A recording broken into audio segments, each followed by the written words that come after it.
In this historic moment, 2 minutes before midnight on Saturday, April 7th, 2018, the legislature essentially forfeited its power to override the governor's veto, passed a school funding bill that's likely unconstitutional, and adjourned to go on vacation. How did this happen?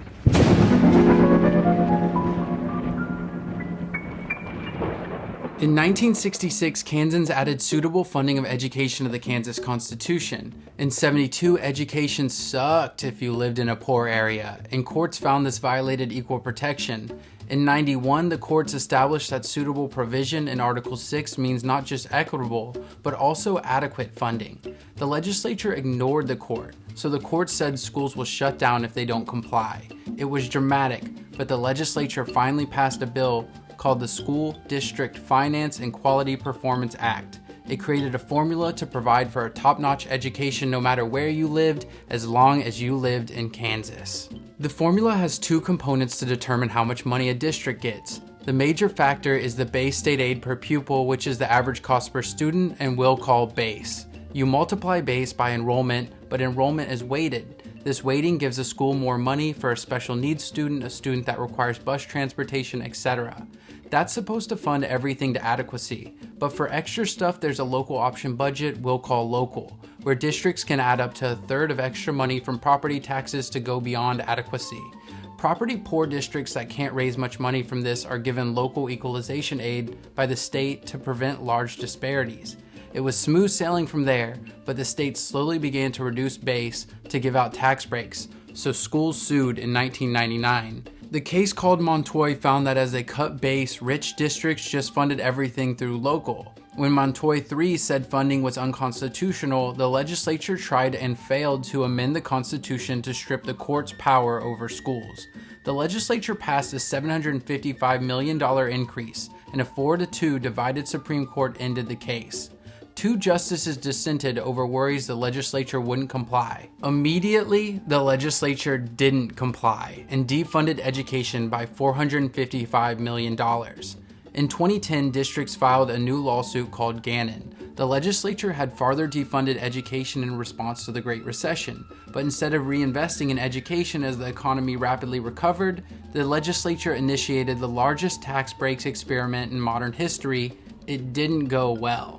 In 2014, the first Gannon ruling found funding unconstitutional and adopted performance measurements called the Rose Standards as the basis of adequacy. In 2015, the legislature responded by making more education cuts and inventing an entire new formula called block grants. As you may expect, the courts in Gannon 2 and 3 found this even more unconstitutional. In March 2017, Gannon 4 found that student performance had been plummeting for years. 1 in 4 students are now failing at basic reading and math, and they need to act quickly. The legislature did a partial repeal of the tax experiment and passed SB 19, putting less than $200 million into education.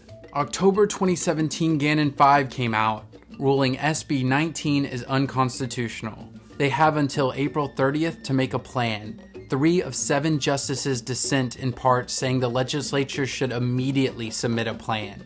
2 justices opined, historical recitation belies the notion that we can expect anything other than a last-minute submission that will need revision or at least refining to pass constitutional muster. Moreover, the majority's observation that the legislature's provision for public school financing has been constitutionally deficient in 12 of the last 15 years serves to highlight the fact that Kansas has failed an entire generation of its children. In response, far-right legislators order a $250,000 study from a notoriously conservative Texas economist, Dr. Taylor.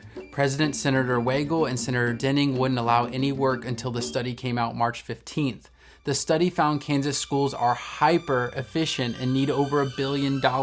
So they commissioned a $40,000 study of the study, which confirmed the study. Of all the studies and recommendations, the lowest increase recommendation is from a 3-judge panel that suggests $636 million. The highest is now from Dr. Taylor, which is over $2 billion. So let's talk about what happened the week of April 2nd. It was the final week to get most work done. Tuesday, the House passed HB 2445 that gets to $500 million in 5 years. It's really less than $200 million next year though.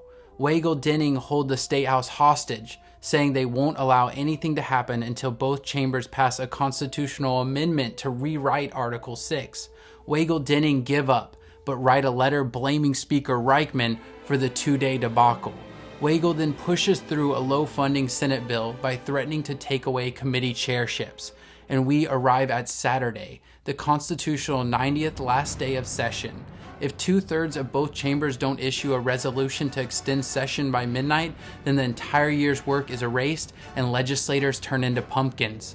Around 1 p.m., the House did a gut and go of a Senate bill inserting HB 2445 into SB 423.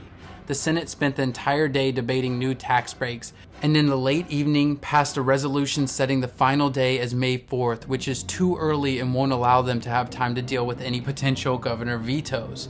The House sent a proper resolution, but at 2 minutes until midnight, the House was forced to pass the Senate resolution, forfeiting their time to review vetoes. Half an hour later, the Senate passed the House sub-bill of SB 423. Days later, legislators learned Representative Auburn had inserted language into the bill that tries to double count local into base. Many legislators weren't notified of this change, and it creates an $80 million gap that actually decreases funds for some schools. Also, Gannon 5 repeatedly stated to not play this magic math shell game with local option budgets. Throughout Montoy and Gannon, we see that the court measures equity based on the weighing system and the local option budget equalization aid. The court measures adequacy based on performance results, which are tied to the entire formula. But because equity must be proven first, adequacy is if base state aid per pupil is reasonably calculated to have all Kansas public education students meet or exceed the standards set out in rows. The courts don't care how much money. They just want proof that the number can reasonably translate into performance. As for the 5-year plans, the state disobeyed the court the moment they closed the case in Montoy. In Gannon 5, the majority stated, simply arguing that the state hopes to show it will be compliant years from now does not meet the constitutional burden, especially when this litigation was filed in 2010. The state's argument must be submitted by April 30th. On May 22nd, the Supreme Court will hear the case and could issue Gannon 6 as early as the same day like they did in Montoy 4. There's a pretty good chance we'll see sub SB 423 ruled unconstitutional on both adequacy and equity in a summer special session called in June. I'll leave you with one last quote from the Gannon 5 ruling. The state currently professes to provide adequacy. It does not indicate why, how, or by how much.